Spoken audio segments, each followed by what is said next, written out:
Alô, a igreja pode assentar-se? Querido, eu quero convidá-lo a abrir sua Bíblia comigo na Epístola de Paulo aos Colossenses, capítulo 3, dando sequência. Colossenses capítulo 3, leremos dos versos 17 a 21.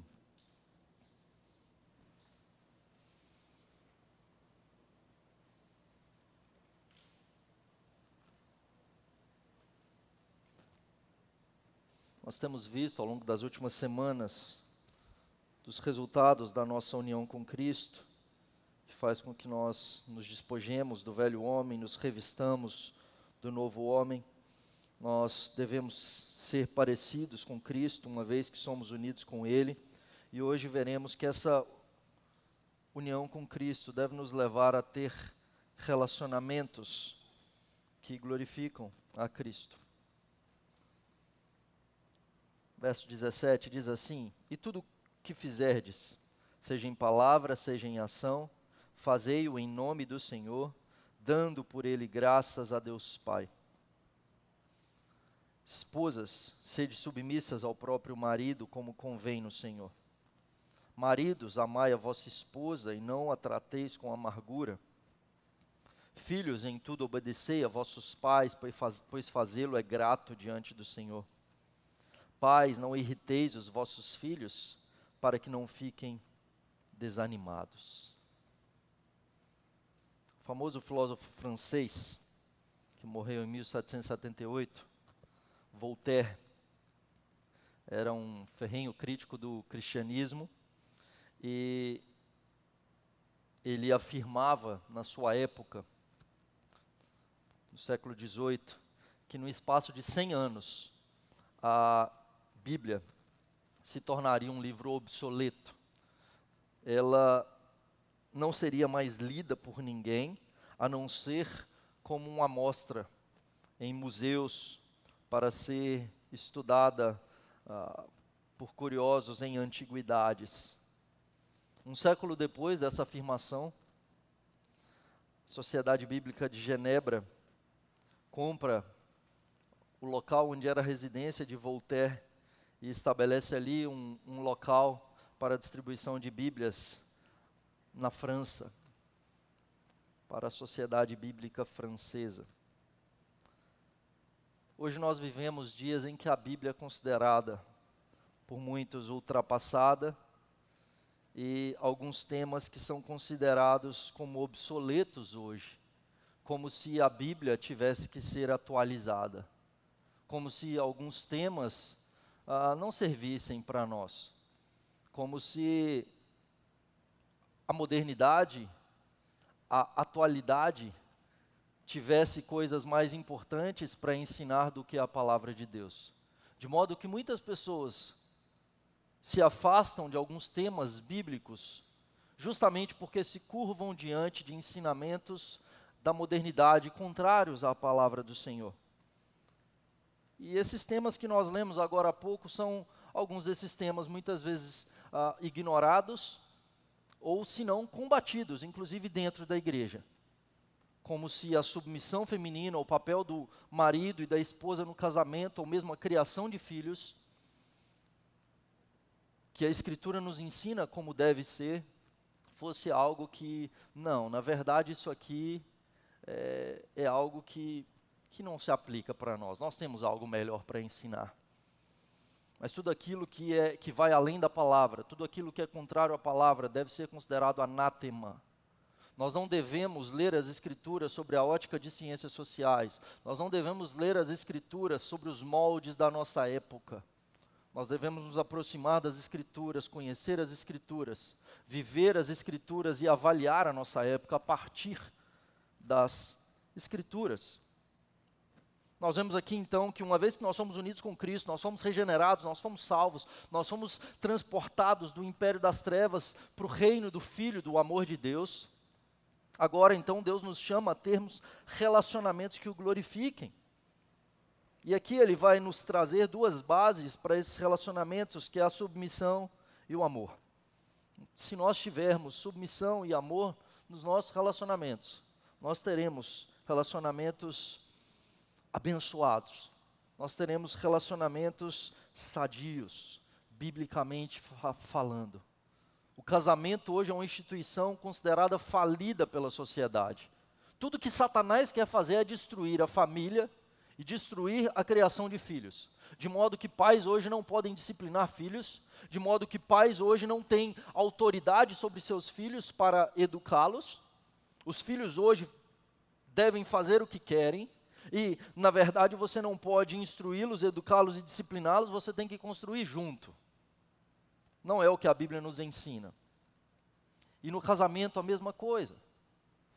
Querendo inverter os papéis, querendo transformar o casamento em algo obsoleto, onde pouco importa papéis, marido e mulher, pouco importa essa questão de família. E a família tem sido atacada. Vejamos o que a Escritura diz para nós, de como nós devemos viver nos nossos relacionamentos e na nossa vida. O verso 17 nos ensina, em primeiro lugar, que nós devemos agir como Cristo em tudo. Em tudo que nós fizermos, em tudo que nós falarmos, nós devemos agir como Cristo. E tudo quanto fizerdes, seja em palavra, seja em ação, fazei-o em nome do Senhor Jesus, dando por ele graças a Deus Pai. Veja, não há uma separação de sagrado e secular na vida do cristão. Tudo é perante Deus. Tudo é perante a face do Senhor. Tudo que eu falo é perante o meu Deus. Tudo que eu faço é perante o meu Deus. E é justamente o que Paulo vai dizer aqui. A sua palavra, tudo aquilo que sai da sua boca. E as obras, a palavra ação aqui, ergon, no grego, que é obras, as suas obras, o que você faz, seja em nome do Senhor. O que você fizer, e no verso 23, quando ele falar sobre a questão do trabalho, das relações de trabalho, ele vai dizer, tudo quanto fizerdes, fazei-o de todo o coração, como para o Senhor e não para homens. Paulo em 1 Coríntios capítulo 10, verso 31, ele vai dizer, portanto, quer comais, quer bebais, ou façais qualquer outra coisa, fazei tudo para a glória de Deus. E ele não está falando do serviço religioso, ele não está falando simplesmente do domingo, ele está falando dos negócios da vida diária, ele está dizendo que a nossa vida deve ser para a glória de Cristo. E como Cristo, quando ele diz em nome do Senhor Jesus, fazei-o em nome do Senhor Jesus, tem o mesmo significado da nossa oração quando nós oramos em nome do Senhor Jesus. O que a gente quer dizer quando nós oramos em nome do Senhor Jesus?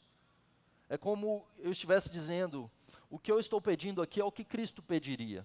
Eu estou falando o que Cristo falaria. É na autoridade dele. Quando nós vamos na autoridade de alguém, nós estamos representando essa pessoa. Não nós. Não é no nosso nome. Não é na nossa vontade. É na vontade dele. E o que Paulo nos ensina é que o que quer que eu faça para Cristo, na autoridade de Cristo e seguindo os passos de Cristo. Johann Sebastian Bach, frequentemente no final de um manuscrito que ele compunha, ele escrevia as letras INDNJC, que era uma abreviação das palavras latinas, in nomine Domini nostri Jesu Christi, em nome de nosso Senhor Jesus Cristo. Em cada composição que ele fazia, ele colocava no final, em nome do nosso Senhor Jesus Cristo, como para o Senhor, em nome do Senhor. Uma lenda do automobilismo, chamado Bob Unser, ele enfrentou uma das corridas mais difíceis da sua vida e venceu. Ele e seu amigo Robert Gayton, eles estavam andando no Novo México em dois trenós que no meio da neve eles pararam de funcionar, e enfrentando temperaturas rigorosamente abaixo de zero, ventos mais fortes que 110 km por hora, dificultaram a vida deles naquele momento e a dificuldade de encontrar abrigo. Eles tiveram que passar a noite em uma caverna, e em busca de resgate. E depois que eles foram resgatados, o Answer, ele diz, cada decisão que tomamos tinha que ser certa. Cada direção que a gente tinha que tomar tinha que ser a direção correta. Caso contrário, nós poderíamos morrer. Como cristãos, nós devemos pensar da mesma maneira. Nós vivemos em um mundo hostil, em um mundo contrário ao crente. Uma vez que nós cremos no Senhor Jesus, nós somos regenerados, salvos, nós ganhamos um X nas costas. E entramos em uma batalha, e às vezes a gente está no meio dessa batalha ignorando-a completamente, sofrendo ataques constantes. E Paulo diz, nós estamos em guerra. Lute essa batalha como Cristo. Tome as decisões como Cristo. Cada palavra, cada ação seja feita em nome de Jesus. Tudo que você pensar seja moldado pela mente de Cristo, pela palavra de Cristo, a Escritura Sagrada. Tudo que você falar seja conforme a Escritura, que as nossas palavras glorifiquem ao Senhor e o que fizermos seja para a glória e honra do nosso Senhor. Um livro ficou muito famoso nos Estados Unidos, apesar de ser uma ficção, mas a ideia dele é boa, que é o que faria Jesus? O que faria Jesus em meus passos? Né? Então, nós devemos nos perguntar isso. E a questão não é simplesmente conjecturar situações, mas olhar para a Escritura Sagrada e ter a nossa vida moldada por ela. E o texto continua dizendo, dando por ele graças a Deus Pai. Ou seja, uma vida perante Deus e uma vida de gratidão, mesmo em face das circunstâncias adversas, mesmo em face da perseguição, mesmo em face das dificuldades, nós devemos ter um coração grato. A palavra usada aqui, eucharistos, que é justamente essa noção, né, literalmente é reconhecer, na origem da palavra, reconhecer quão boa é a graça. Haris é graça, e aqui é entender que a graça é melhor do que a vida e que nós vivemos na graça e nada é por nosso merecimento e por isso nós devemos ser gratos. Quanto mais noção do tamanho da graça nós temos, mais gratidão no nosso coração. Será que a gente está se achando no que nós fazemos, pensando que é obra da nossa mão e não o nosso Deus nos conduzindo, porque toda boa dádiva e todo dom perfeito foi dado por Ele? Queridos, tendo isso em mente, nós devemos então pensar em como construir os nossos relacionamentos.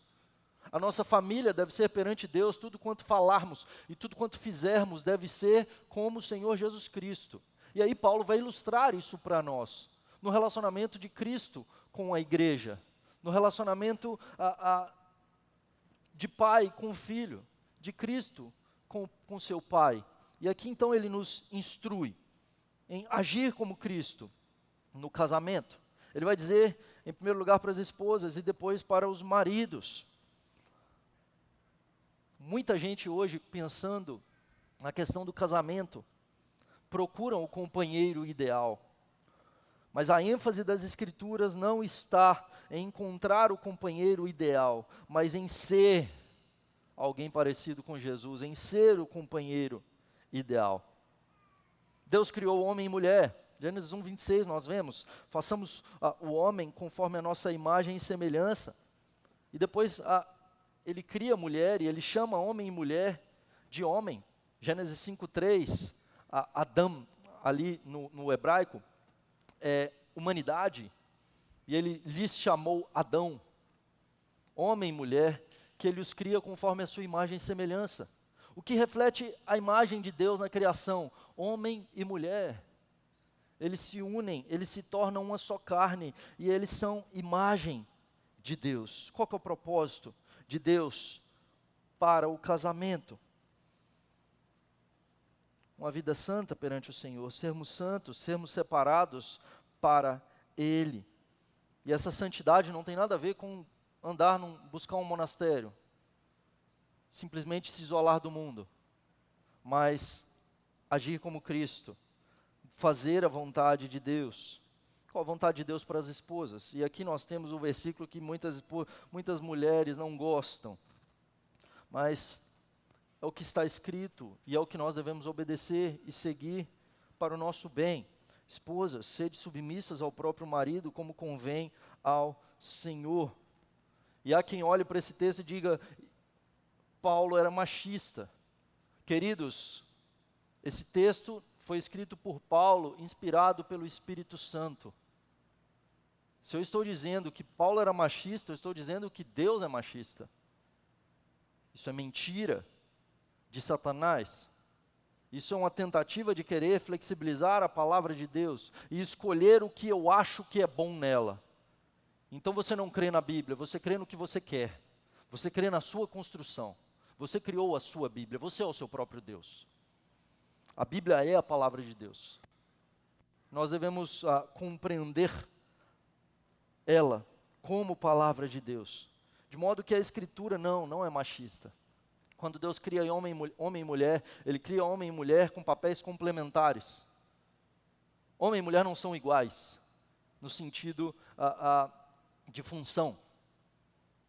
No sentido ontológico, no sentido do ser, no sentido de valor, homem e mulher são iguais perante o Senhor, eles têm o mesmo valor, eles são amados igualmente. Diante de Deus não há grego e nem judeu, não há nem livre, nem escravo, nem homem, nem mulher. Mas agora, na questão de funções, homem e mulher são diferentes. Homem não pode gerar filhos no seu ventre. A mulher pode.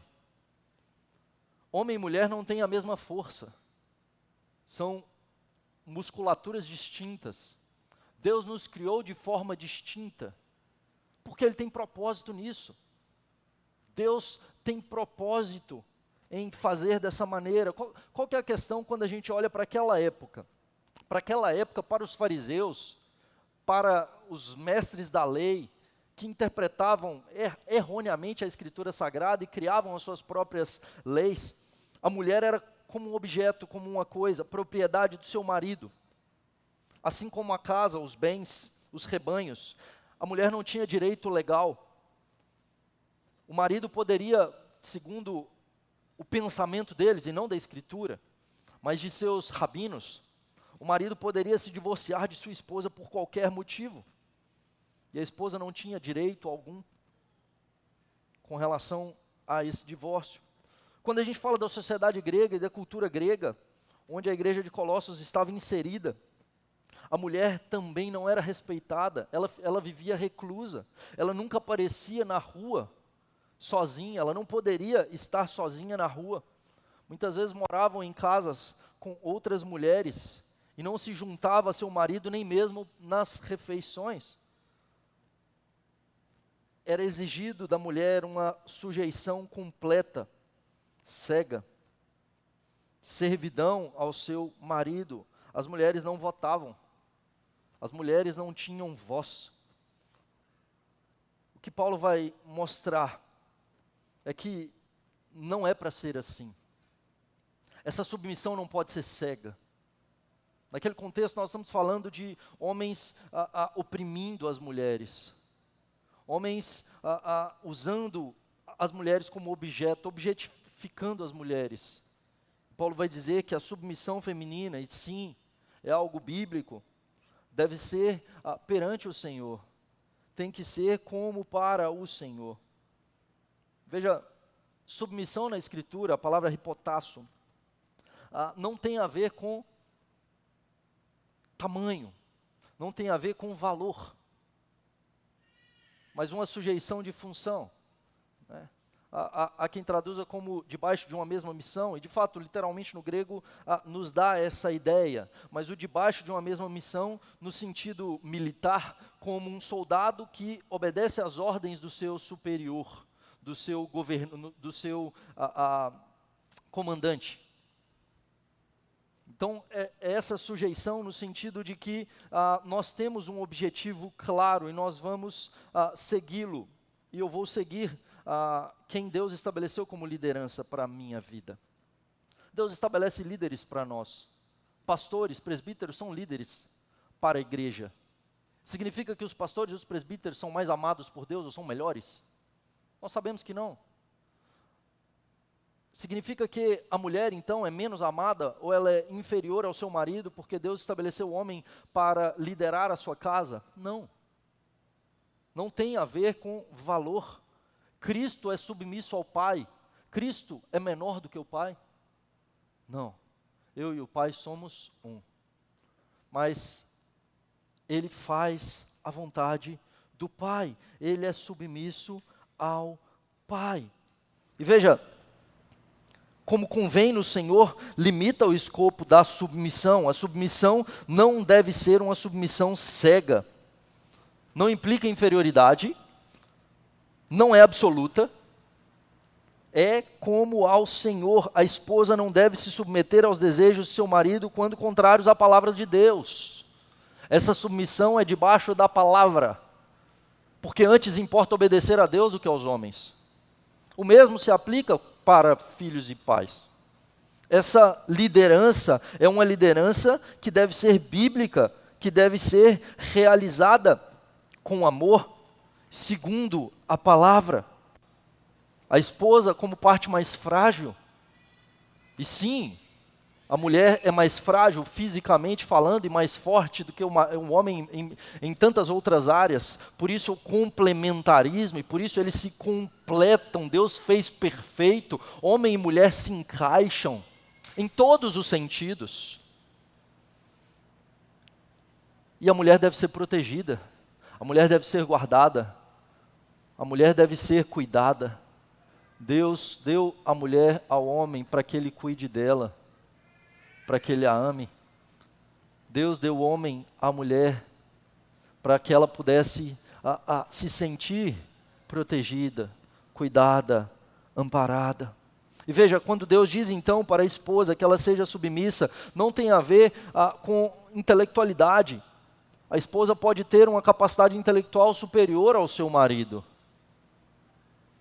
Mas a questão, no casamento, Deus estabelece o marido como o governante da sua casa.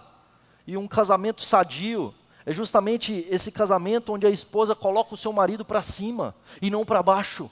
A nossa sociedade quer fazer isso. Colocar o marido para baixo, e veja, a queda faz isso. A queda tende a inverter as coisas. Satanás, ele coloca Eva para cima, ele fala primeiro com Eva, ele coloca Eva na liderança.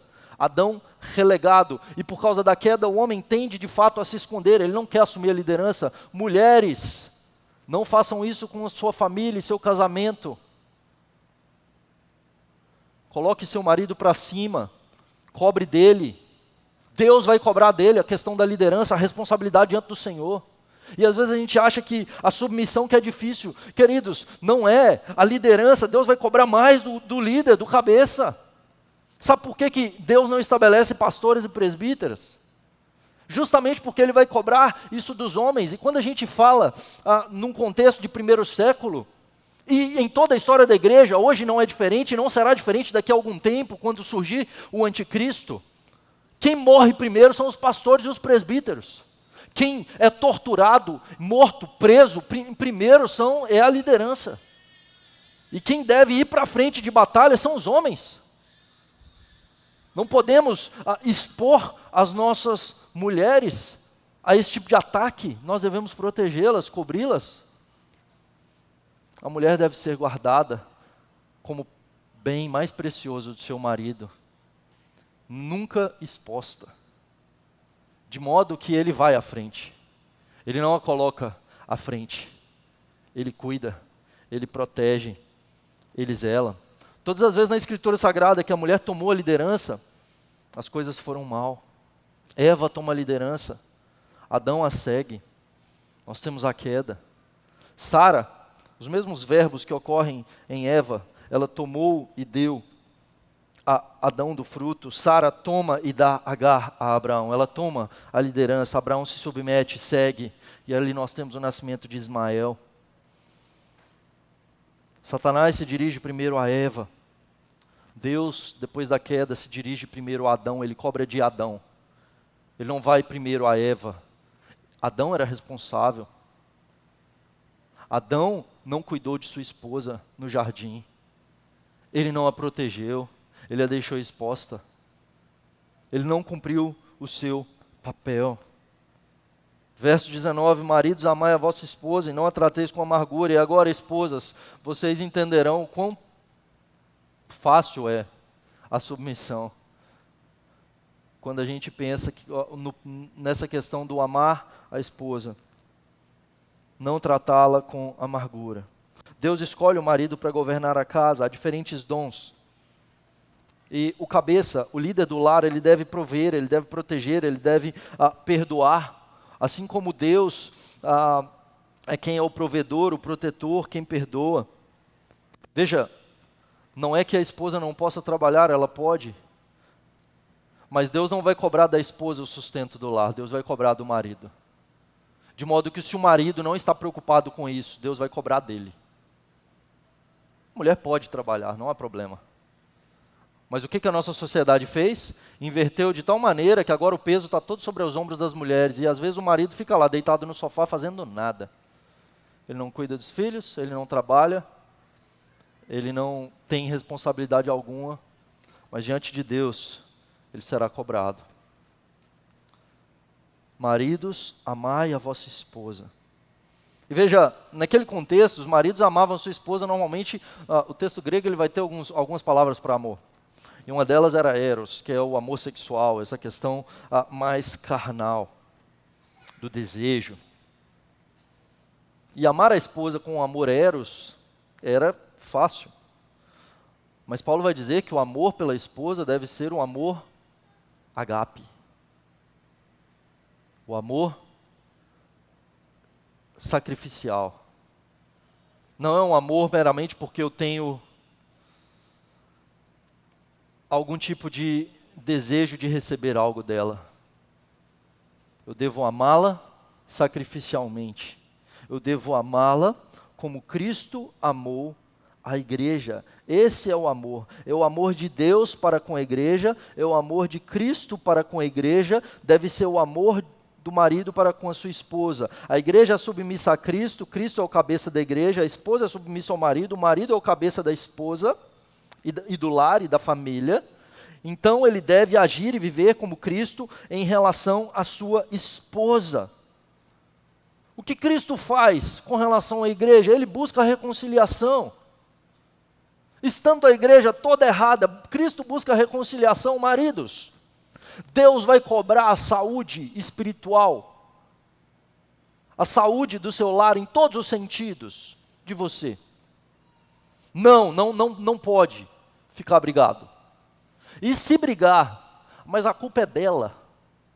Se eu tenho que amar como Cristo amou a igreja, a Bíblia diz que Cristo é quem busca a reconciliação e Cristo nunca errou. A igreja errou. Cristo faz a reconciliação. Ele se reconcilia com a igreja, ele estabelece a paz. Não é a parte fraca que levanta a bandeira branca.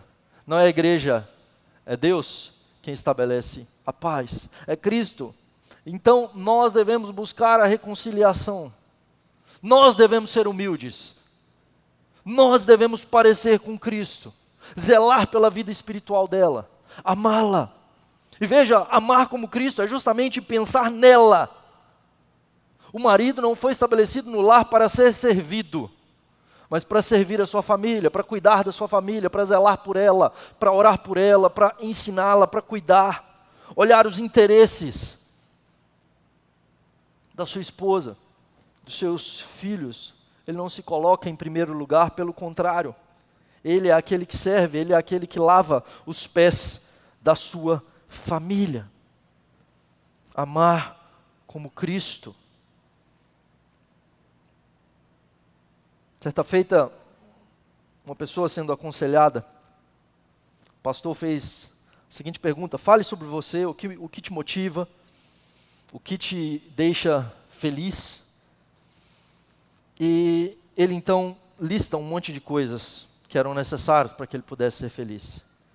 E aí o pastor agora pergunta: liste agora as coisas que deixam a sua esposa feliz. E ele não tinha ideia, ele não sabia o que responder. Queridos, Deus nos chamou para que a gente possa abençoar as nossas esposas, para que elas sejam abençoadas, felizes no casamento. O nosso lar não pode ser um lugar pesado, sabe? O nosso lar não pode ser um lugar meramente de cobrança. A nossa casa não pode ser um lugar onde um pensa que é melhor do que o outro, onde não há humildade, onde não há pedido de perdão, onde não se lava os pés um do outro.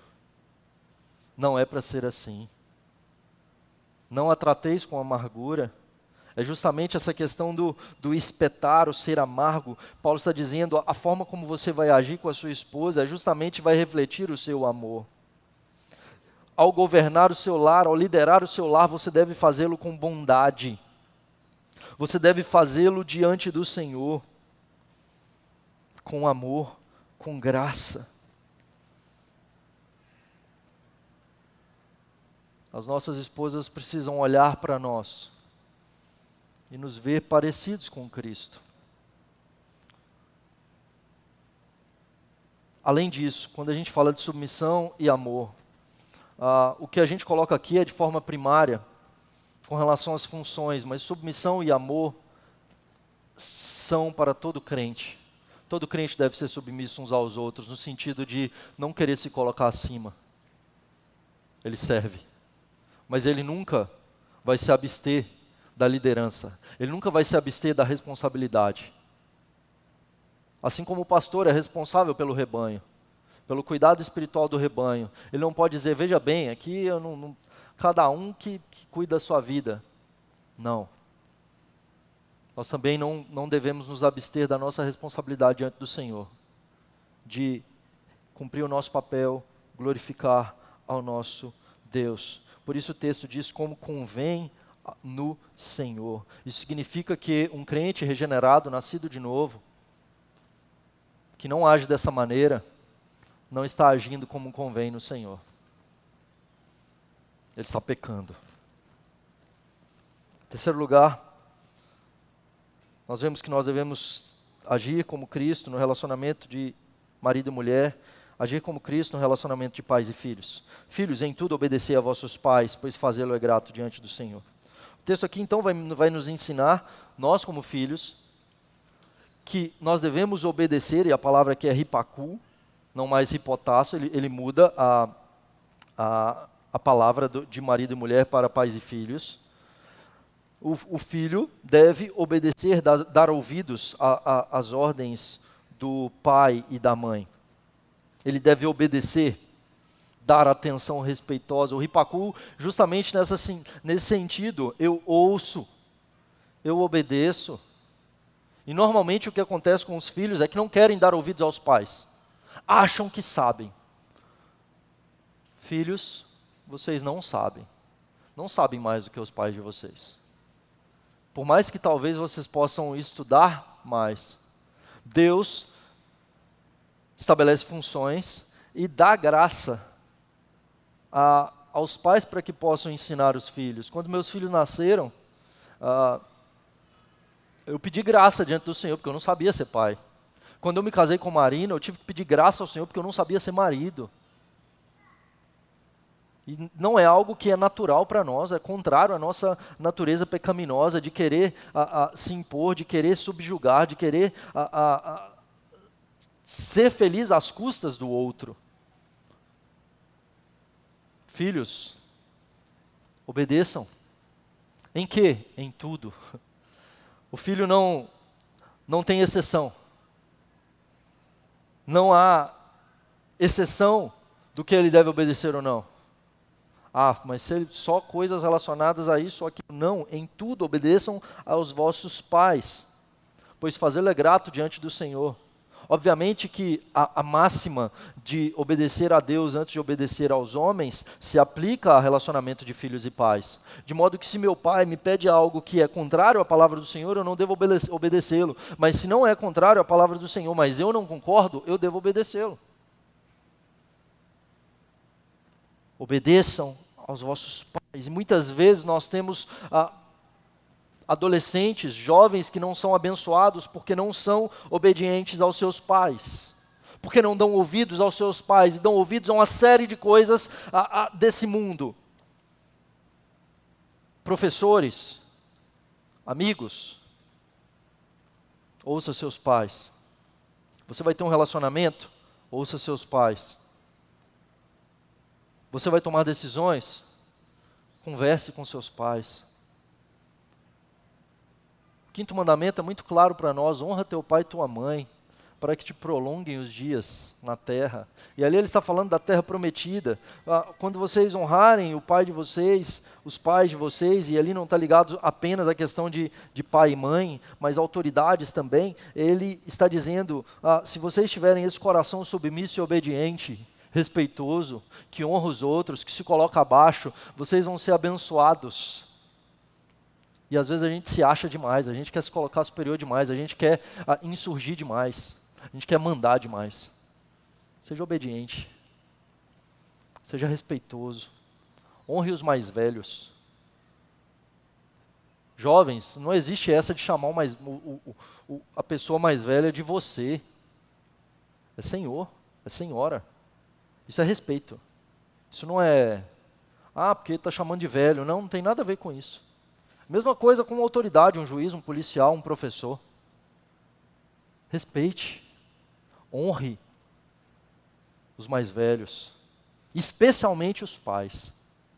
Especialmente os pais. Isso se aplica, inclusive, quando os pais ficam mais velhos. A gente não vai deixar de honrá-los nunca. Nós devemos honrá-los, ouvi-los, até o fim.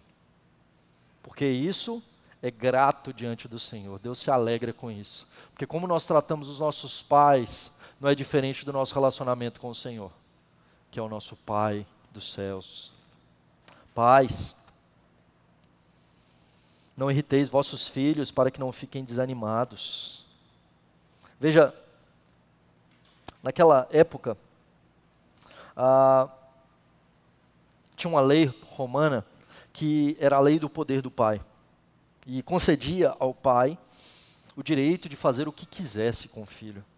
Ele poderia vender o filho como escravo, ele poderia fazê-lo trabalhar na sua fazenda, e ele poderia, inclusive, condenar o filho à morte e realizar a execução. O filho era uma propriedade do seu pai. Paulo está dizendo que não pode ser assim. Não podemos tratar os nossos filhos com amargura, não podemos irritá-los, incitá-los. Nós devemos tratar os nossos filhos e cuidar e educar os nossos filhos com brandura diante da palavra do Senhor. A nossa sociedade hoje caminhou para o outro lado. Hoje não tem a lei romana do poder do pai, hoje tem a lei da palmada, onde você não pode disciplinar o seu filho com a vara, que a Bíblia nos ensina, porque se fazer isso perante a sociedade, você está está quebrando a lei. Nós devemos disciplinar os nossos filhos. E o que Paulo mostra para nós é que justamente nós somos chamados a ensiná-los, a cuidar deles, a enxergar o seu coração. E ao enxergar o coração do filho, querer moldar esse coração, moldar a mente do filho, conforme a palavra. Nós devemos sim pastorear os nossos filhos, dando-lhe o que ele precisa naquele momento. Seja o apoio, seja o entender o que ele passa para apoiá-lo, ou para corrigir e tratar o seu pecado. E às vezes no nosso relacionamento de pais com filhos, a gente está preocupado com o comportamento, porque nós queremos que os nossos filhos ajam assim, assim, assado, como se fossem cachorrinhos, seguindo behaviorismo, seguindo meramente questão comportamental, e não preocupado com caráter.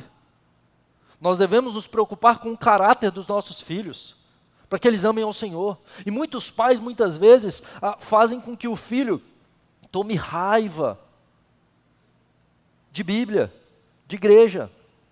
Por quê? Porque quer meramente comportamento, não pode. Não irriteis os vossos filhos, para que não fiquem desanimados. Como que nós devemos fazer então? Nós devemos trabalhar no coração, entender as motivações, é muito mais difícil. Eu oro todos os dias, porque nós somos falhos como maridos e pais, nós somos falhos como esposas e pais, nós somos falhos como filhos. Nós pecamos, nós não agimos corretamente o tempo todo. Mas veja, nós precisamos orar para o Senhor nos dar graça, para pastorear o coração, para entender as necessidades, para agir corretamente. E pedir graça, porque nós erramos, e nós vamos errar. E muitas vezes nós vamos agir por impulso, vamos agir por cansaço. Mas Deus é gracioso, Ele é quem cuida da família. É dele. Não é na força do nosso braço que o nosso casamento é sustentado, é na graça do Senhor. Não é na força do nosso braço que o nosso filho se converte e é alcançado pelo Senhor, porque às vezes a gente fica pensando, onde foi que eu errei? Será que eu irritei demais e ele desanimou e hoje ele não está firme por minha causa? É Deus quem salva. É Ele quem é o Pai Celestial. Nossos filhos são filhos da promessa. Nós devemos colocá-los diante do Senhor para que o Senhor os alcance, porque nós, sim, devemos pastorear o coração, mas nós não mudamos o coração. De modo que pais, orem pelos seus filhos. Esse é o papel mais importante. Maridos, orem pelas suas esposas. Esposas, orem pelos seus maridos. Coloquem a família diante do Senhor para a glória de Deus. Não deixe de ser alguém que ama como Cristo, que é humilde como Cristo, para que você tenha relacionamentos abençoados, que glorificam ao Senhor. Deus nos abençoe, nos dê graça, queridos. Vamos colocar em pé, vamos orar ao Senhor mais um.